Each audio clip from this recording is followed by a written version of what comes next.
Hello, SmackPack. SmackPack. Pack full of smack. Oh, that's something else. You don't want that. Don't want that. Don't do that. It's not good for you. Although it must feel pretty amazing. It's pretty popular. Don't do it, though. It is. Don't do it. We are so sleep deprived, Tim. I don't know what happened to us that we suddenly lost our way. Mm-hmm. How are you? Other than sleep deprived.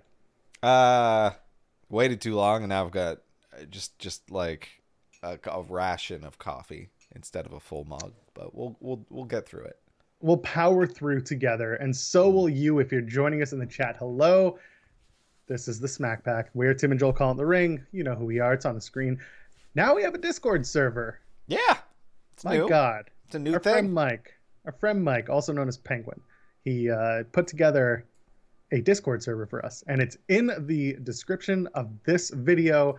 So after you toss us a like and subscribe to the channel and tap that bell, get your notifications, go and subscribe, get into our Discord channel. It's right there for you. And you know what else is right there for you? Andrade. Yeah, he's here now. He goes to AEW now. I was shocked. I mean, so didn't expect it. The crowd was shocked too, because they certainly had nothing to say. They were very confused. Like they were able to highlight a few people going, which was good for them. But having Vicky Guerrero like incoherently screech his name didn't help anybody. It really didn't. Their continued decision to put people on TV without having music ready is baffling to me. It really like underwhelms the moment. Jim Ross being a buffoon who can no longer do his job doesn't help. Like, it was all not good. What made it worse in my eyes, adding to what you said about the music, was that they had literally just debuted Mark Henry officially on TV on Dynamite with no music. Mm-hmm. And we were like, okay, there's no music. Maybe they're holding out for something cool that sounds like 3-6 Mafia, and we'll be good. Except, no. Like, are they making these decisions like a week? Like, they sign the guy and they're like, we got to get him on TV right away. Like, I feel like there's discussions leading up to things. You can write stuff. Like, it just seems like a crazy decision to leave out any sort of entrance music because it falls very flat. That's what's really strange, because I've heard and I have read multiple times that Mikey Ruckus, who does the music for AEW and does a wonderful job, he's notified in advance. He knows when these people are coming in. But yeah, and he's excellent. Like, he's great at it. So like I don't. It's weird to me. I don't understand what's going on, because there's some sort of disconnect, because he knew about Sting before everybody else in the company knew about Sting. Like, Tony Khan messaged him and was like, I need you to start working on something with a quick turnaround. And then he found out it was Sting, and like, he was ecstatic, and that's fine. Yeah. But now, well, you didn't tell him Mark was coming. You didn't tell him Andrade was signed, or maybe Andrade was last minute. I don't know. Either way, like, why is it last minute? Why did this have to happen this week? Like, why couldn't this wait? He doesn't even have an opponent. Like, he's just going to be the face of AEW. Okay, sure. I'm sure you'll be the face of AEW just as soon as Cody Rhodes stops trying to be the face of AEW. Like, now here's the thing. I am excited for Andrade. I am. Yeah, me too. Same. He looked like $1 million. He looked like he was ready to go. He has the capability. He has the look. Yeah. I don't know how quickly they're going to put him in not a main event spot, but like a meaningful story, because it certainly took them a while to get to Miro in the position that he's in. And we'll talk about him later being probably the standout from this past week's Dynamite. Yeah, for saying the stupidest and funniest shit. Like, that's all it was for him. It's good. He's finally got there, but like, it took some time, and I would expect it to take some time with Andrade too, particularly because they are just flush with talent. Like, yes. If you spent a little more time waiting with Andrade, one thing you could do is you could have debuted him on Rampage because I believe it's the same week or around. It's definitely around the same time as AAA's Triple Mania show, where Andrade and Omega are going to have a match for Omega's Triple Campeon title. Or Mega Campeon. Anyway. I think that would make a lot more sense, right? You need something big for that first show. Like, they can't keep signing. Well, I guess they can. I don't know. We'll get to that. We've learned that they can, because there's plenty of money in that kitty, and no one's around to tell anybody when not to do it, and that's fine. The only thing I don't want out of this is for Andrade to continue to work with Vicky Guerrero. Yeah, and he might not, like we've seen before. Like, she's been attached to people and then just not been attached to people and then just randomly showed up again. Like, I don't know. It's inconsistent with her. Meanwhile, on BTE, they'll dress Andrade up like a priest and he'll go around stealing stuff. That's a very deep cut for those who watch BTE and know about what Vicky and Nyla are doing. Either way, I'm looking forward to Andrade in AEW. I am. I'm cautiously optimistic. I don't know what they were thinking this past week, other than maybe if it's early enough, we will pop a rating, even though it wasn't even, it was Seg 2. Like, it was after the Bucks match.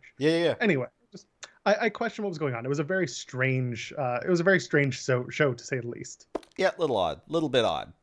Yep. Speaking of strange, what was it? Wednesday morning, I woke up and 6 more WWE superstars were released. We have Aleister Black, Ruby Riott, Lana, Buddy Murphy, Braun Strowman, and Santana Garrett.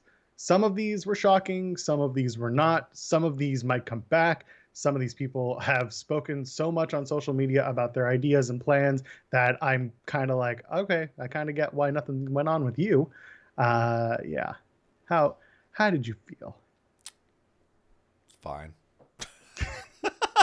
I mean, I don't know. Like, the Aleister Black one is the weirdest one. Given the timing, absolutely. I wonder what prompted such ridiculousness to start a full program that looked so good. And you and I we spoke highly of the idea of a mid-card feud that wasn't about a title and it was going to look good. And then this happens. Yeah. He took to his wife's Twitch stream after getting released and did like an hour-long conversation, just him talking into the void, which Thea did when she got released.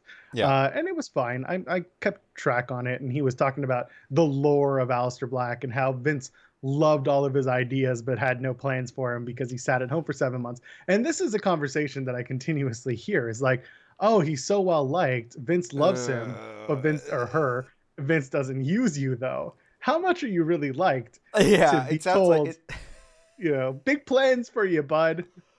It sounds like people can't read between the lines, some of them, right? Like, they're in there, they're pitching their ideas, and they're being polite, and they're taking that as maybe like they're reading the wrong thing from people's politeness. Like, it's true. No one's gonna say you're a sack of shit to your face when you're pitching your ideas. Like, you have to gauge interest, and you can't tell just by verbal cues. You gotta be looking at people. You got to really read body language. Yeah. A lot of people were confused about Braun's release. And then, of course, Fightful Select would release very quickly that Braun Strowman's contract was massive. Which makes sense. Because, I mean, he is the quintessential WWE guy. Like, I think Vince wouldn't have done that if it wasn't a money thing, I don't think. And what it was, 1.2 million? Yeah. Per year. Return on that. There was a gag going around on Twitter, side by side, him and John Silver, and it's like, hear me out, Incredible Hulk gimmick. And I thought, you know what, just throw him in the Dark Order. I think that they could do so much funny shit. Like, I would love that. That's so silly. I would do it. That's in a heartbeat. I still think Braun's going to go back to WWE. I think he'll take some time off. And he will re-sign a contract for lower, or Vince will tell him, I'll take care of you, pal. So, whatever. You get your health care covered. Nobody else. But you get a lower salary. I'm going to make you director of keeping it real. Yeah, that's Braun. Yeah, that's 100% legitimate. Do you see Lana going and seconding Miro her husband live on AEW. If she wants to stay in wrestling, yeah. Is it something that you would like to see? I don't care. Great content. Love it. I mean, I like Lana. I don't care. Like, what does that add to Miro's character right now? You would have to get there. Adding her now would make zero sense. Well, you couldn't anyway until September. But like the Miro that is now, if that was still like that in September, it would not make sense. You're right. We would have to get to a point where it makes sense to bring in CJ, Lana, and have her pick him up or cost him something or pair up somehow. It wouldn't make sense the way it is now. Yeah. I'd be fine if she were to join just as someone separate as well. That would be fine. They don't need to be like in the story attached, but their call. Lana for women's champion of AEW. Why not? I can start that trope. I had that. I don't want that. So long. Not over Brit. Guys, hear me out. Lana versus Brit Baker. AEW women's champion. Lana. Hear me out. Shut up. In a tables match.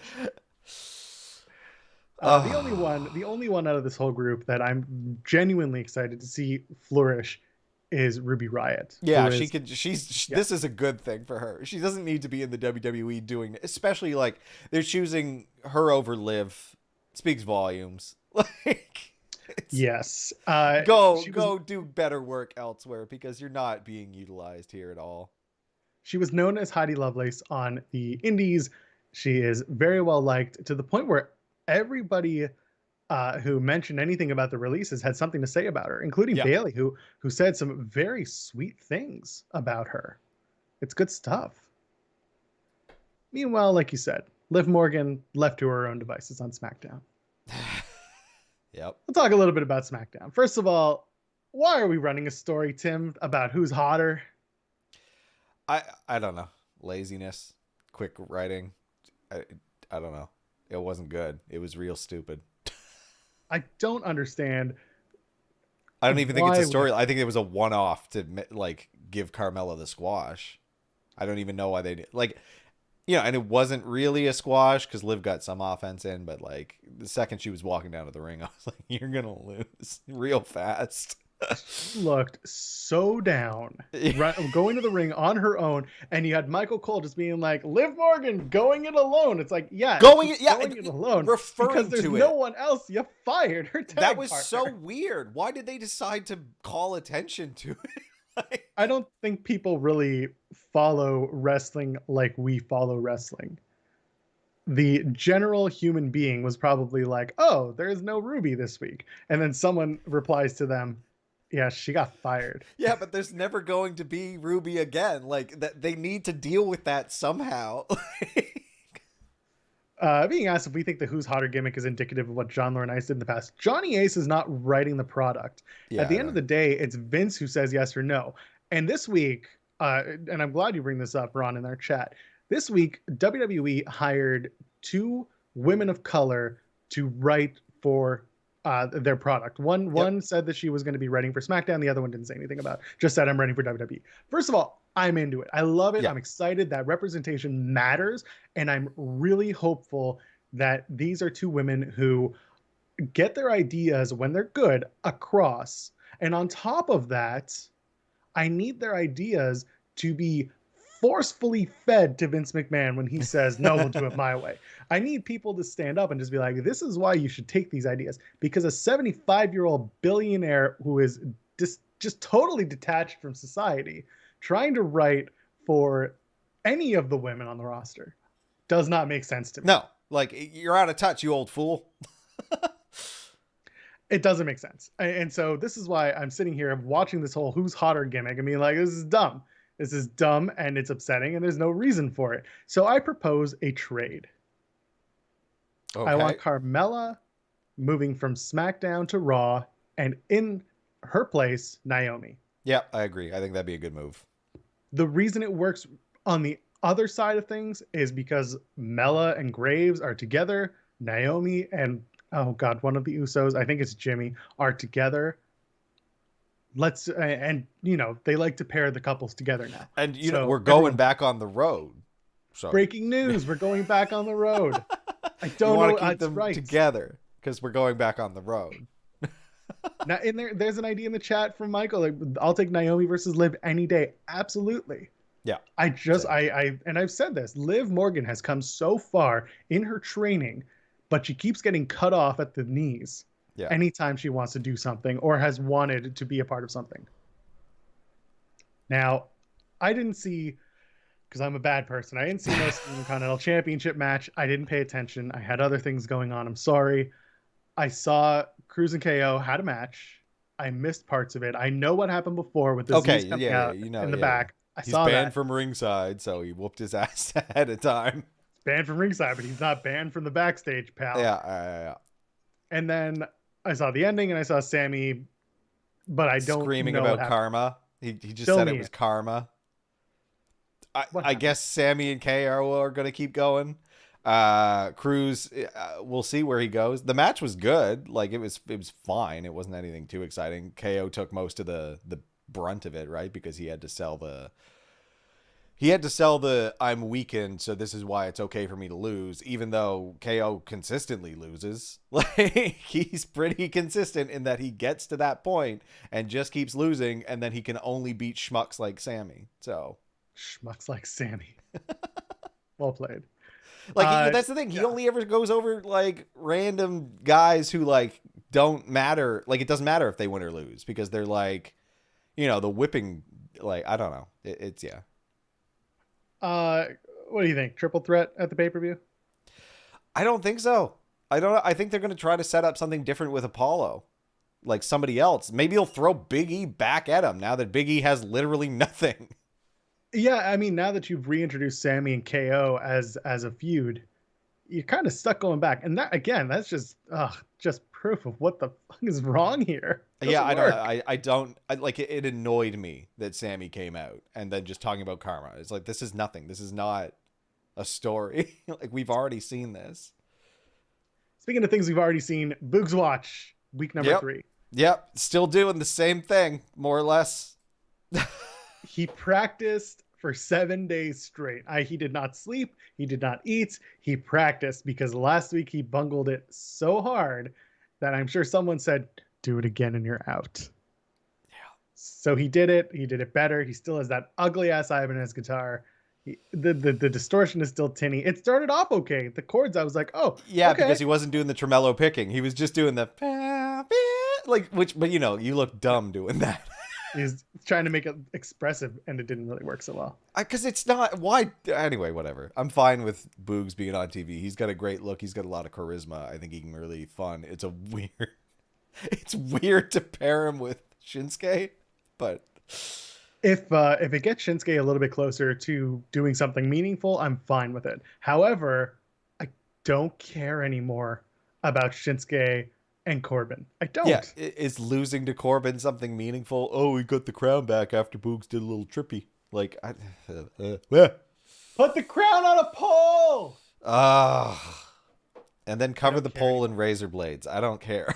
Just do something. Please do something. Every match, it's just Nakamura loses and he still gets the crown back. Yeah, I'm over it. And Boogs is helping him and playing his entrance for some reason. There's been no talking about this. He's just there. Let him cut a promo or something. Like, put them in the back and let Nakamura and Boogs like figure it out. Why are they friends? How do they know each other? What are they doing? Even Elias and Jackson Riker was better put together than this. Now that's what I was going to say. I have Boogs turn on Nakamura, side with Corbin, and then when we get to the interbrand warfare, have Corbin and Boogs take on, I would have said this a week ago, Elias and Riker. Yeah, not going to happen now. Can't do it now. But that would have been like the perfect mirroring tag match. Did you see that WWE tweeted out some happy birthday for Jackson Riker today? Compared to the Drew one where they're like, you're the champ, you're the man, we love you, we give you every praise we can, you're the best. Drew, we love you. P.S. Happy birthday, Jackson Riker. Yeah, and everyone's just like, oh yeah, and then all of the messages are just like, no. Yes. Delete this. Like, do we want to delete Seth after this past week? what was, again, 2 minutes, so quick. And just to not answer, to be offended by, like, are you worried about Cesaro coming back? Such a benign question for ridiculous. Like, everyone on SmackDown is losing their minds, and it's weird. It's true. It's true. Everybody is quickly going crazy. Like, what was that? Just Seth is completely unhinged. He's wasting a fortune on terrible suits every week, while the man has a child at home. He's got to be better with his money. He could be released at any moment, you know? When Becky comes back and we're trying to put Seth back to being a completely different person, I just need the interaction to be they run into each other in the hallway. She says, "The hell are you wearing?" and then he just snaps out of it and he's just like, "Oh my God." And What's wrong with me? Yeah.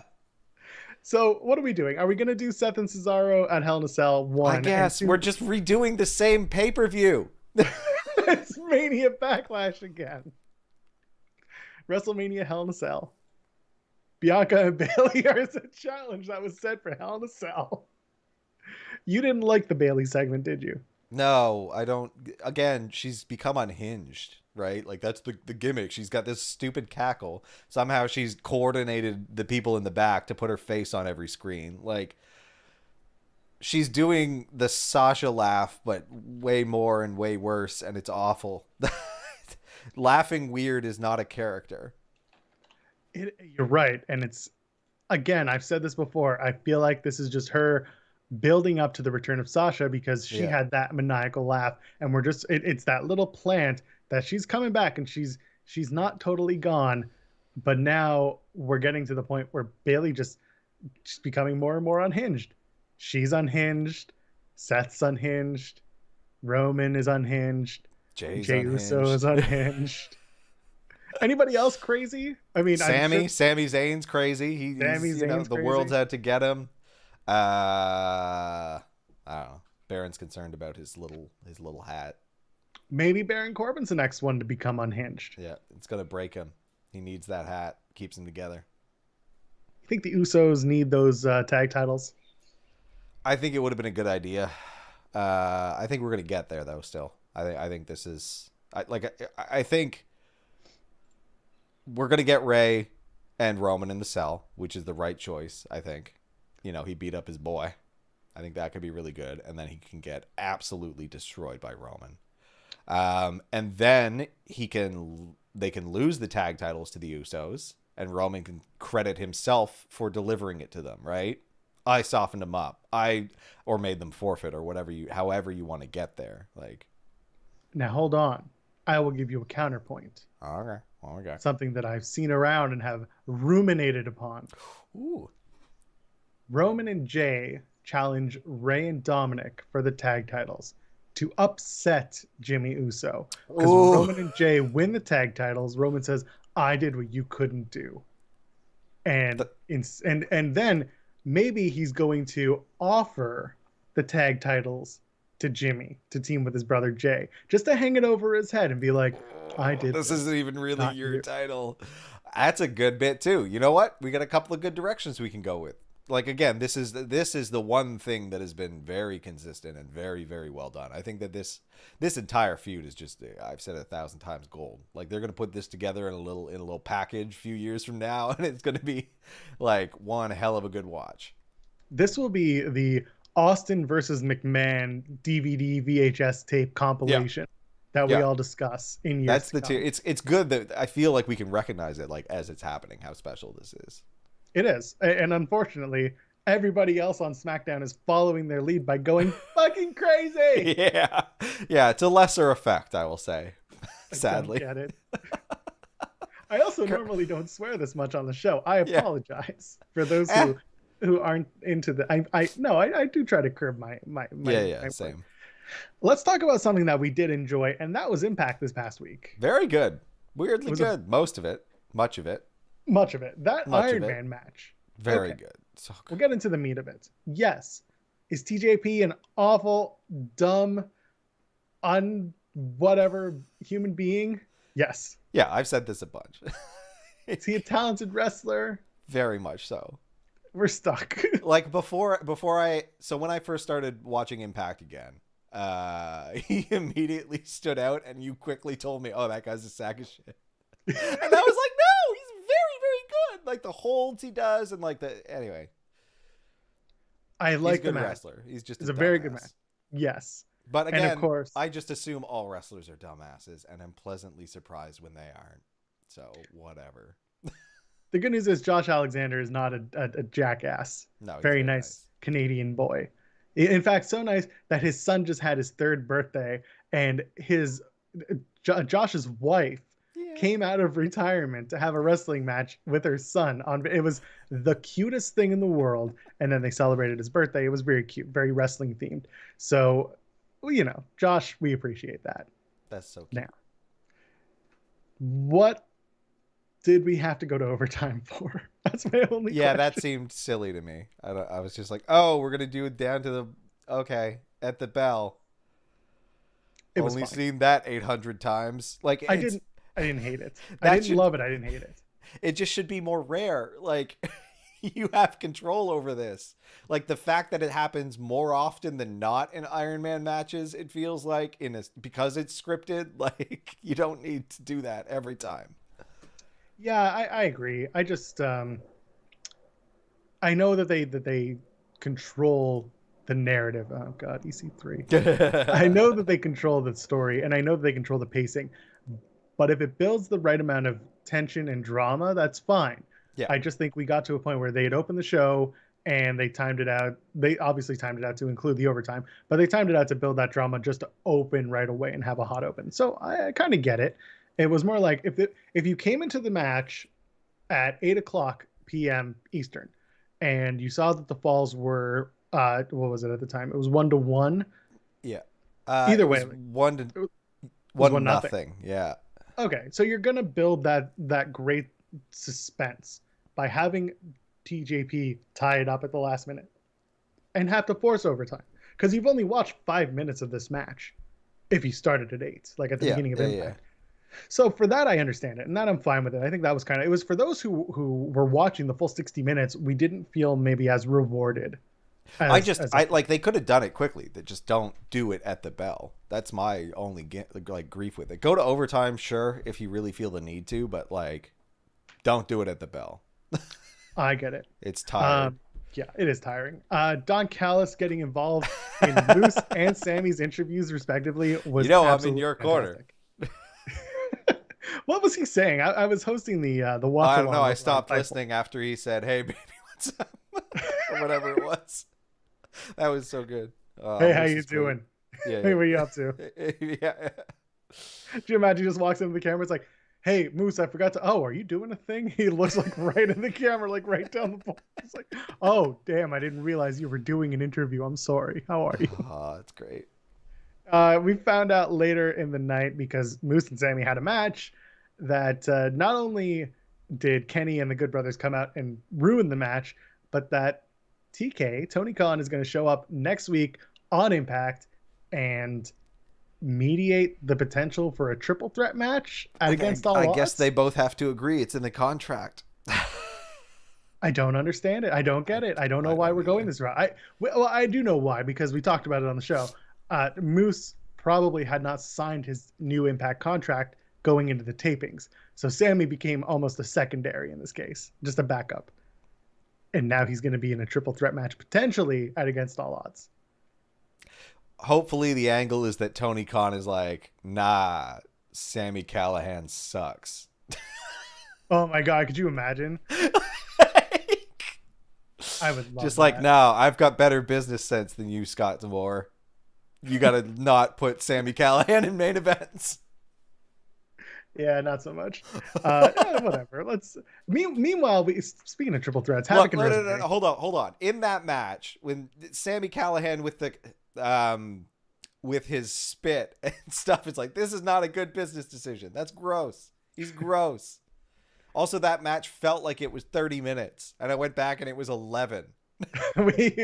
we've learned that whenever we think it's a 30-minute match, it's not anymore. After the one time they did it with Sammy and Trey Miguel, that main event Sammy is not a thing unless it's Sami Zayn. So we go back to the Knockouts Championship. Rosemary and Deonna Purrazzo are set for Against All Odds. Meanwhile, Havoc walks up to Rosemary and says, hey, I can beat you. And Rosemary's like, all right, cool. You beat me next week, 1-on-1, and it's a triple threat at Against All Odds. And I'm like, what are the odds that it's a triple threat match and the champion's messed up? I like this episode of Impact. I swear to God, I'm just tired. Yeah, it's funny. I don't know. I guess they have different rules. The wrestlers in Impact can do whatever the hell they want and add people to the matches, but if it's cross-branded, it's got to have a whole bunch of oversight. Very interesting. And again, I'm waiting because they announced Violent by Design taking on Decay. Yep. Is that gonna become a triple threat match? Who's gonna show up and join that one? Yeah, I don't know. I mean, Black Dodo's had it's getting a little kinky and weird. Crazy Steve's there and he can't talk. It's like, oh man, he's got the mask on. Yeah, I'm waiting for someone. Plus, Violent by Design just seems like man, it's gonna be a kinky fight. That's what I'm saying. Maybe it'll be a chain match. Yeah. Against All Odds, we got a tag match again for the Knockouts tag titles. Fire and Flava taking on Susan and Kimberly. I'm fine with it because you know what they did? They've set it up perfectly for Slammiversary. Fire and Flava going to Scott D'Amore after defeating Rachel Ellering and Jordan Grace and saying, we beat everyone. We beat all the tag teams. We did everything. We don't have any competition. And Scott says, well, yes, you do. And it brings out Susan and Kimberly. On July 17th at Slammiversary, with a few fans in the audience, I think we're going to find some new competition for Fire and Flava. Yeah. And they might have really obnoxious accents. It'll be iconic. You're right. Yeah, that would be very, very exciting. You liked the Sam Beal and Brian Myers package. I did. It was good. It felt like it cut deep towards Sam Beal, but it's stuff that he had to hear. Brian's points were very on point. Stopping him with his weird finger sniff entrance. That was weird. It's a weird choice, but I mean, yeah, make him cut that shit out. Like he was right. The notes were correct, and then the other one was your tattoo placements are odd. Wear this shirt, and he looked better with the shirt. That's upsetting because he really did. Yeah, it's like, oh, dude, sorry. If you were a wrestler, yeah. Now we're both musicians, would you carry your band's music on cassettes? No, cassettes are awful. There were some hipsters I know who were really into analog tape, but those people are stupid because there's nothing charming about the sound of analog tape, really, and it degrades. It's very bad. Vinyl I get. I don't do it, but like analog tape, there's nothing really to be nostalgic for. It's not a very good medium for final to solidify a thing. Recording too, and then putting that on a better medium, no problem. There is some charm to that.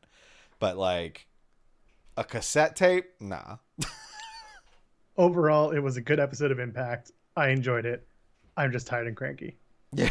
Yeah, it was very good. What I felt was a really weird episode of Dynamite. It was hard to get into. We had the opener with the Bucks and Penta and Pac. That was good. Good match, yeah. It was the typical hot open with the Bucks doing their Dynamite opener, and it was fun. It was a good match. And Penta and Pac had a bunch of believable moments to make me think, they could win this match. And the Bucks won. Apparently, Phoenix was beat up by the Bucks on one of the other many shows that I don't watch. Yeah, so Cassidy Haynes from Body Slam had reported that Phoenix is out with a groin injury. Yeah, he's hurt because he's always hurt. But like you said, yeah, but at least they drew attention to it, which is something you and I have talked about a whole lot. Maybe you don't have to show the footage, but at least if you can say, Phoenix was laid out during Dark Elevation. Yeah, great. Yeah, fine by me. I can take which is that. Good, but I didn't like the cheating finish, but it is what it is. That's the Bucks. Go over like Pac and anyway. Eddie Kingston comes out and kind of realigns himself with Penta and Pac, and what I like is that at least it's still about the Young Bucks and Eddie Kingston story. That's still in there, and now you're adding You're adding a new layer because he's coming back to Penta and Pac. And in the back, they were kind of like, oh, you want to be here now? And Eddie's like, I got no other friends. My other friend's about to have a child. That's good. It's good. What wasn't good? Anthony Ogogo and QT Marshall versus Cody. At least he punched him in his stupid face. I do like that Marshall got the pin after Ogogo punched him out. After Ogogo punched out Cody. Yeah. So remember I tweeted about this. Remember a few weeks ago when that person said they wrote an article for, was it Deadspin, and we got tweeted and just like, did Tim write this? Did Joel write this? It was all about, Cody effing off harder than anyone ever effed off in the history of effing off, and then everyone was like, "This ain't it, Chief. This ain't it." I thought it was funny because it's an opinion piece and it was a joke, and y'all need to chill because wrestling news is 90% of the time not news, but just opinion and performance. Because it's a fake sport. Don't forget that. How dare you call it fake? God. It was an opinion piece and it got panned. Yeah, I loved it. Don't give a shit. And now everyone else is looking at it and being like, oh, maybe he had a point. God damn it. Oh, yeah. The Codyverse is alive and well. I don't know what to say anymore. Why do we have to run this back? Why is QT Marshall being a thing? Is this what we're doing? We're just trying to get Cody and QT back on track. All the storylines are continuing. It feels like. So again, right? What with pay-per-views not being the blow-off anymore? It's weird to me. And normally AEW does a good job about that. Yeah. It felt like this week they were just kind of wondering what next, but not in a good way. It felt like, oh, we have a bunch of ideas, but we're not sure yet. So let's just kind of put a bunch of feelers out and see what happens. Yeah, I think they just haven't settled on stuff. Like it's going to transition soon enough. It's just, they're. I don't want to see any more victory laps. No, like. I don't know why the Inner Circle had to come out. I don't know why Chris Jericho had to make an Oprah joke from 2004. Well, Sorry, kids, I'm tired. So is he. You get a shirt. He's got to phone it in sometimes. He's tired. The whole show. Oprah's a monster. Just saying. Anyway. So is Chris. Yeah. Hager and Wardlow in an MMA cage fight.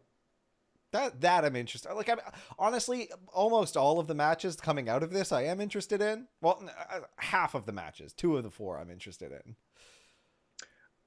Hager is signed to Bellator. Yeah, I know. He's won matches. Do you think Bellator is going to look at Hager and look at the fight in Wardlow and just be like, dude, why are you going to have a predetermined fight and you can't win this? I mean, well, he's going to win it because Wardlow won the last one. Thank you for pointing that out. Jericho vaguely calls out MJF and he says, I want his career, but he doesn't make a challenge because I guess he's waiting for MJF to make the challenge for Jericho's career. I don't need to see that. And again, the ending is predetermined. Jericho better not win that. He's not going to win that. Like, Jericho's a douchebag, but he ain't a Cody level douchebag, so he'll let MJF go over if they do fight. And I don't think they need to do that at all.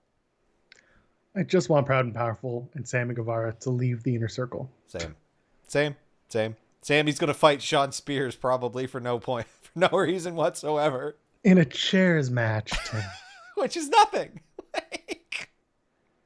I like Dynamite. I like SmackDown. I like Impact. Y'all are making it hard this week. This week is difficult. Something was like, in what is a chairs water. match? They've done this before, and it's just like they just have access to chairs to not hit each other in the head with.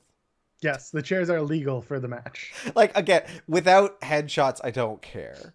I got a better idea. Don't make it the focus. Sammy versus Spears, I got a better idea. What? A hair versus hair match where both men lose and both men have to get a haircut. Love it. Done. Don't make Sammy Guevara bald though. Kenny took the Jungle Boy reference, the Jungle Man reference. Jungle Boy is currently Jungle Young Adult. Next will be Jungle Teen. That's his level up. Jungle Man is when he wins the title in a few years. He's still a kid. He's still 23 years old, which is ridiculous because just a boy. 23 was never that young for us when we were 23. Nobody likes you when you're 23. So Jungle Boy and Christian team up to take on Private Party, aka the Apple Store employees. Yes, yeah, which is their new. They look different. Don't see what was wrong with before, but the seamstress from AEW was on the Unrestricted podcast, and I was listening to it the other day, and they asked about Private Party. They're like, "Are you gimmicking any of their clothes so that they can wrestle in it?" And she's like, "Nope, they're just wrestling in street clothes." Why? Them some tight clothes. Good for you, boys. How do they not rip those pants, man? I rip everything that I wear, and I'm not wrestling. Like, I'm just setting up gear and stuff. Exactly. For some reason, they're able to do it. It's like when Dean Ambrose, Moxley, was wrestling in jeans in WWE. And everyone was like, how are you doing this? Good on you. Yeah. Do you want to see Christian and Matt Hardy feud, speaking of WWE? Sure. Whatever, mid-card.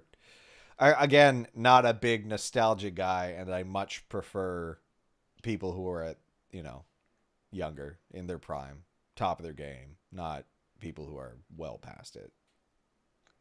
I know what it'll be fine. I don't think it'll be good. Like, I know what you're after. You want Hook? Yeah, give me more Hook. Give me Hook in any match. One match, please. What's up, Hook? Hook, how you doing, bud? What up, Hook? Hook, you look good. I'm very proud of you. Just a lot better than his dad. Just saying. Just don't speak. Just don't say any words, Hook, because we know what your daddy sounds like, and you probably sound like Hook.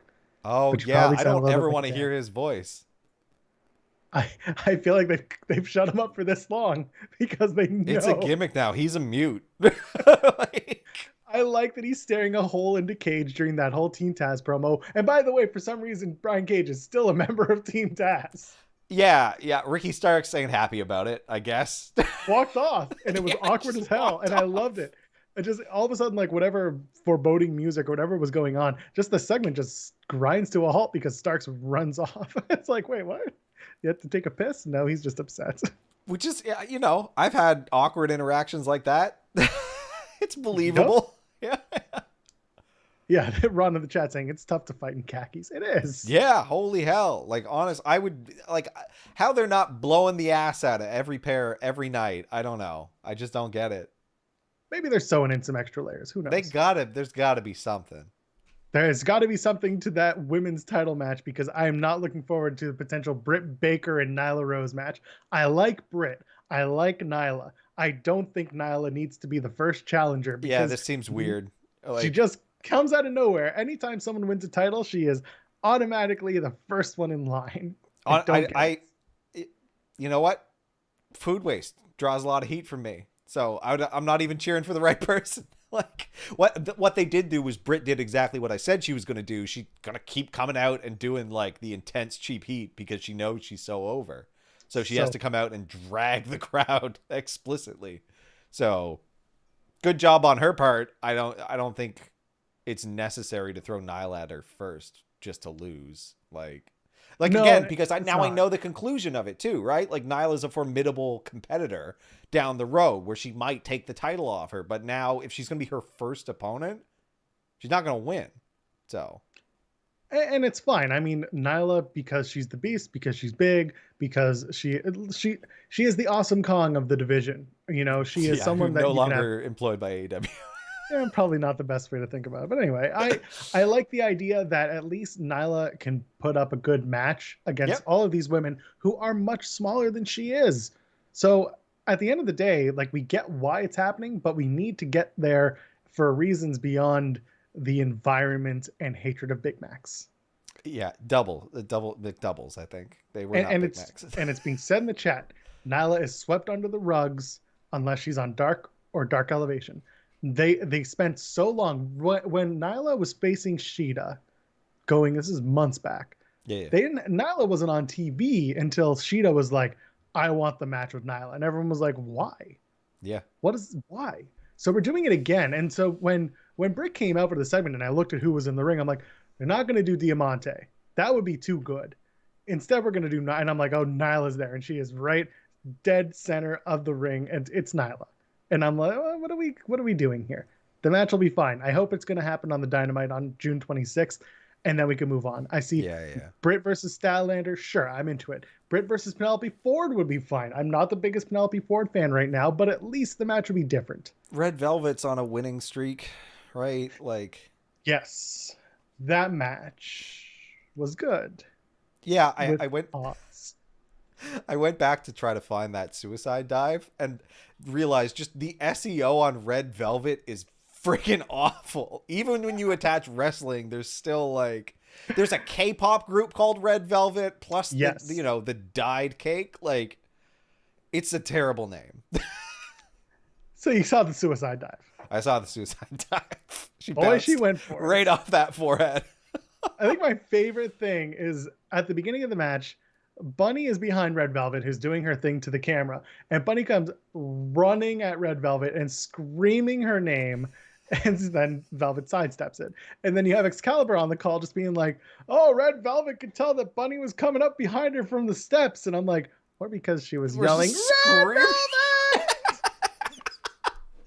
Velvet! I do enjoy Bunny. Very fun. I like it. Brass Knucks bit was good. Like, yeah, it's good. It's good. And you know what? This for the shit of the match, there was a good mini story that was being told between Swole and Bunny, and Bunny using the knuckles on Swole on elevation. So now this was Red Velvet getting her win back, or getting her just desserts on Bunny. Yeah, which is that's very. It's good. It's good. Again, their content. There's just so much of it. I can't believe we're adding another show, but. I'm looking forward to Rampage, as long as they do something a little bit different. Me too. I wonder if they'll have a different stage.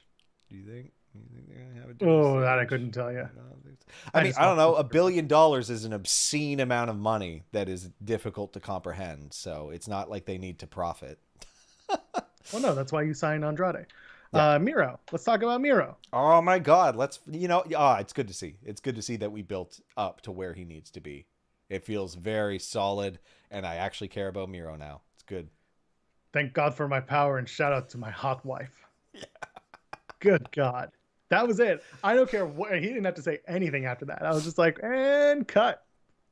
He's so good at this now. Like, it feels very good. He's just like, if you think you can win, you need to survive. Like, oh yeah. It's perfect. Uno's it's what we die. Wanted. Yeah, exactly. Like, this is... this is the character that really works for him, and he needed that belt, and now he's got it. So yeah, and he's dominant. He's still a character because he just said the weirdest shit the last 2 weeks, and I'm for it. It's fine. The match versus Uno again doesn't make sense. Going back to the Nyla situation, it doesn't need to happen for the TNT title. We could build to it, but instead, they're trying to get through it by saying like, John Silver was gifted a TNT title shot for his birthday. It's like, that's how it works now in AEW. I thought wins and losses matter. It's what I've been led to believe. Can't wait for Cody's anniversary. Cody's birthday. He's going to be gifted all of the title shots. Starting to sound like Impact, Tommy Dreamer. Oh, no. The heart and soul of AEW. It'll be fine. It'll be a fine match. I like Uno. I have to like Uno. He's from my hometown. But the point is, I don't need to see the TNT title on the line. I'll watch Miro beat the shit out of Uno. I feel like that's the thing. If you don't know what to do and you need to stall for time, just feed the Dark Order to whoever needs to eat. Like, Uno or Miro's just gonna walk through like one after the other. One after the other is basically how the main event went as well in the bull rope match. Nick Comoroto and Dustin Rhodes. So they kind of foreshadowed the end of the match by saying that Dustin was 13-1 in bull rope matches. Okay, bull rope match. Yep. Cowboy, face painted cowboy, Dustin Rhodes. Again, like it's just this gimmick's lame. proving that change is good. Nick Comoroto was known as Nick Ogarelli in NXT, and had barely any time experience on TV. He just main evented Dynamite 2 nights ago. Yeah, that's good. Yeah, it is very good, and he's got a very good look. Like I think he's got a really bright future ahead of him. He's still a little green, but like overall, I think the guy's got a lot of talent. And like I said, the look, the name is good now. Like everything is solid. I think he's got the potential to run with it. He just needs to keep working. Dustin Rhodes main eventing in his 50s, great. Leading Camarado through the match, that's fine. Quite well, yeah, pretty well too. Like there were at least some pretty memorable moments. Like that powerbomb through the table was excellent. Yes, it was. And the Del Fuego spot, right? But why not launch him? Make it look good. Give him a chuck. I just didn't need so much schmoz. Like seeing the Gun Club show up and then run off. I don't care about the two factions in this at all. Like I just don't. No, I get it. You know what? It was a good episode overall. It was a miss. Just a weird miss. We got a few minutes left, and we talked about the WWE releases, and we've seen a bunch of releases over the last little bit. And I know we're sleep deprived. I'm going to ask the question flat out: are they going to sell? Tim, is WWE going to sell anytime soon? Well, I don't know. Probably not until Vince is dead. Good answer.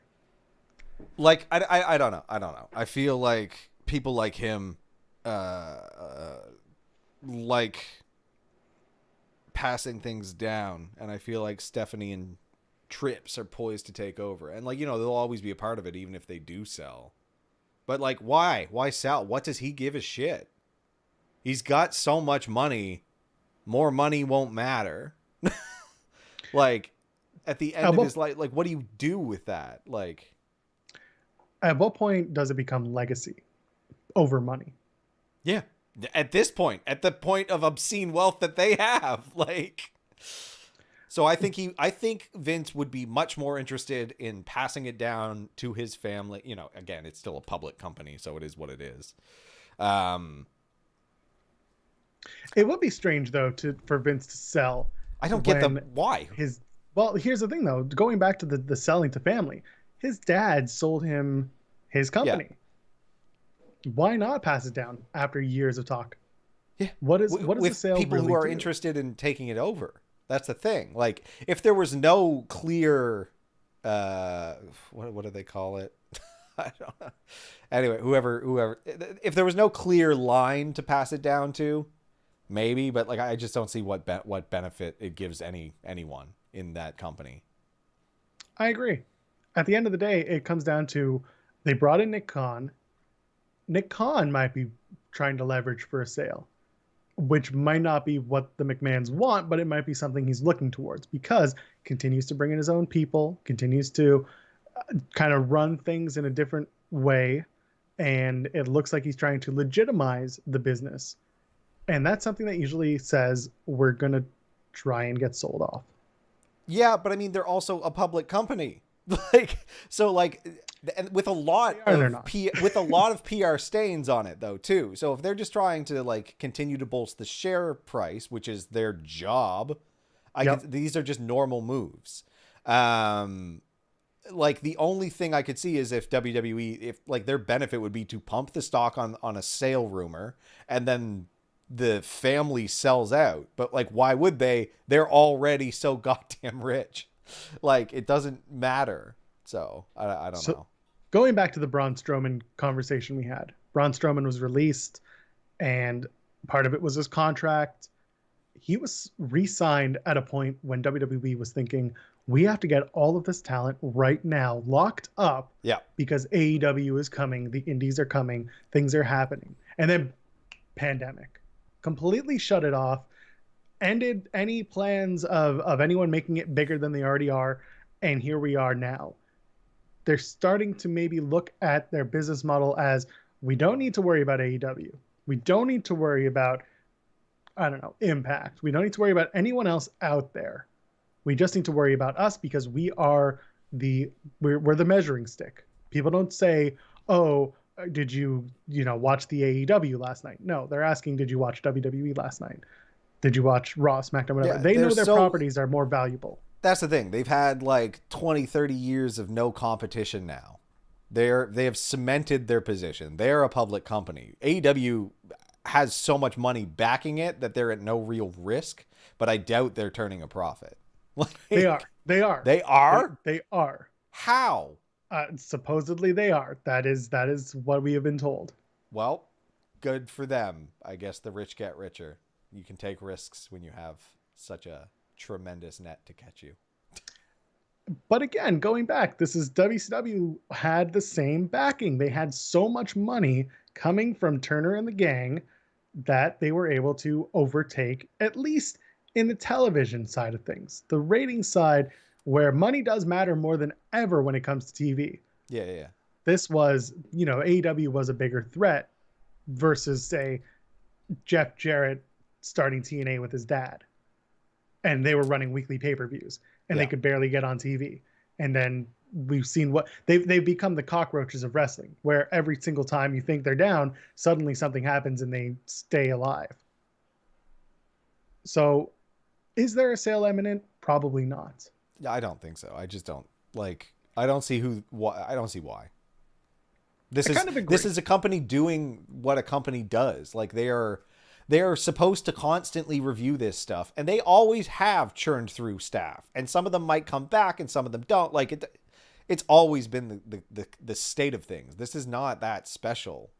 Like it feels like there were a lot of redundancies that were overlooked for so long. Yeah. Because we heard that their media division was split into two, and now they're one. And now that's for better or worse, because it was the media department that they purged was by and large filled with really, really talented people. Yeah. Doing really excellent stuff on the digital side. And now they've all been rolled into one, and you're almost kind of saying like, okay, there's half of you working here now. We're going to double your workload. That part is awful. Getting rid of talent is labor. Awful. That is labor. But at the end of the day, what we're talking about here is the idea that we're trying to make the business not only more profitable, not only, worth more to the eyes of the investor, but also we're trying to make it look like we're shipping up to make things tighter, make things work better. And the PR stains can go away if you're running a tight ship for long enough that people forget about the past. Yeah. So do they sell? You're still on the no. No, I mean, and if they do, it's just because Vince is tired of doing it, and Stephanie and Trips don't actually want it. I think that's all it is. If they sell, it sounds like Vince would stick around regardless till he's dead. Same. Exactly. Yeah, I think he's just like, I don't want parts of these responsibilities. Like, I think he would, he'd just take less of a role on the business side. He's just like, I want to focus on the stuff that makes me laugh. Poop jokes and such. Tossing people into pools. Yeah. Haunted houses. Friends, if you've made it this far, toss us a like, subscribe to the channel, and leave a comment. Tell us what you're thinking about the show, and also tell us if you think WWE is primed for a sale. Give me your thoughts. Join our Discord. It's in the description of this video. I'm going to go take a nap. Tim, where can the kids find you on the internet? At symbol, the squiggly one. T I M B S T O N E and then the letter P. Mostly on Twitter. Tim Stumpy. Good God. We're at Tim and Joel Pod, timandjoelpod.com. Again, we have a Discord. Go join the Discord. I'm at Joel Pearl, JoelPearl. We'll be back on Tuesday. We'll be well rested. We'll be ready to talk about, Raw. We'll be talking about NXT. And you know what? Guess what? The NWA has a pay-per-view tonight. Nobody knows, nobody cares, and neither do I. Everybody, enjoy your evening. Enjoy your wrestling. We'll see you next time. Tim, let's go talk about some old promos and stuff. Good night.